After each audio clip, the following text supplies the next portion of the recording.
Komiti mawinjo ywak jopiny od bura mamalo obago wuoth manyadhi mar goyo peksen mar pimo kilo mar osike ma Mlolongo mayudore e kaunti ma Machakos mane ota kod jaod bura ma Kitui East migosi Nimrod Mbai.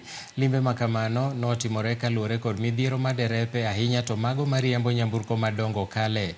Kano wuoyo e kar pimo kilo ma Mlolongo, migosi Mbai noketo maino e tudruok maber e kind Kenya gi National Highways Authority kod Kenya Urban Roads Authority kura derepe kaachiel kod joger apeini.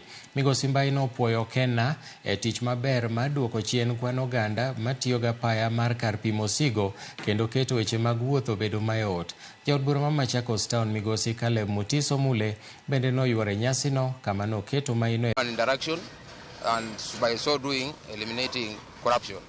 And so then the issue of the petition by the MCS, we've agreed Kenya to call a stakeholder meeting, to call Kura, because Kura are also involved, call the petitioner with the transporters, these guys who have low loaders transporting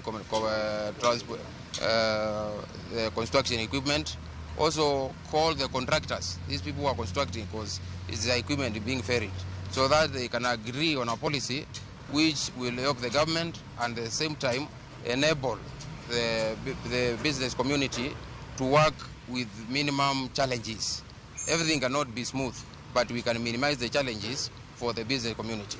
As we speak, we have got the roads regulations, which is actually in the process of making. We have conducted public participation.